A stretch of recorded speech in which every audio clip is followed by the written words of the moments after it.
நீ வந்து வெத்தலை சீவல் மடித்து கொடுக்க வேண்டியது உன் வேலை அப்படின்னு ஒருத்தனை ஏற்பாடு பண்ணிட்டார். இப்படியெல்லாம் செஞ்சதும் அவங்களுக்கும் ரொம்ப உற்சாகம், ரொம்ப பொறுப்பாக சிற்ப வேலைகளை செஞ்சுக்கிட்டு இருக்கிறாங்க. ஒரு நாள் என்னாச்சு தெரியுமா? அந்த சிற்பிகளின் தலைவன் ரொம்ப நுணுக்கமாக ஒரு வேலையை செஞ்சுக்கிட்டு இருக்கிறான்.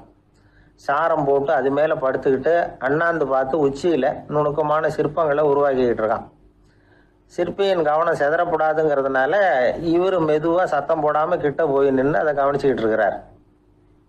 அந்த சிற்பி வழக்கம் போல வெத்தலை பாக்குக்காக இடது கையை கீழே நீட்டினான். அந்த சமயம் பார்த்து அவருக்கு தாம்பூலம் கொடுக்குறவன் அங்கே இல்லை, எங்கேயோ போயிருக்கிறான். அண்ணாமலை ரெட்டியார் என்ன பண்ணார் தெரியுமா?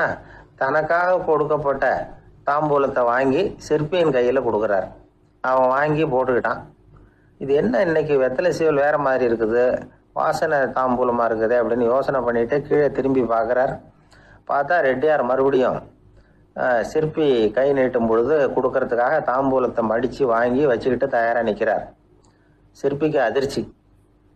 உடனே பொத்துன்னு கீழே குதிச்சான். ஐயா, என்ன இது நீங்களா அப்படின்னா.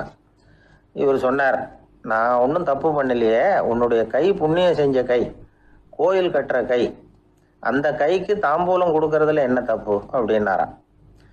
ஏற்கனவே பஞ்சத்தில் அடிபட்டு வந்த எங்களை நீங்கள் ஆதரிச்சதே பெரிய விஷயம். இந்த செயல் வந்து என்னை ஒரு பெரிய கடனாளி ஆகிவிட்டுது. ஐயா, எங்களுக்கு வந்து உணவு உடை இதை மட்டும் நீங்கள் கொடுத்தா போதும், ஊதியம்னு எதுவும் வாங்க மாட்டோம் அப்படின்னு நானும். அந்த சிற்பி எவ்வளோ வற்புறுத்தியும் எதுவும் வாங்கிக்கலையாம். இந்த செய்தியை தமிழ் தாத்தா டாக்டர் ஊவேசா சொல்லியிருக்கிறார். அந்த காலத்தில் எப்படிப்பட்டவங்கெல்லாம் வாழ்ந்துருக்கிறாங்க பாருங்க. இந்த காலத்தில் ஒருத்தர் கோவில் கட்டினார், வேலை செய்கிற எல்லாருக்கும் சாப்பாடு போடுவார். சிற்ப வேலை செஞ்சுட்டு சாப்பிட வர்ற ஒவ்வொருத்தர் கையையும் அன்பாக பிடிச்சி முத்தம் கொடுத்து உள்ளே அனுப்புவார்.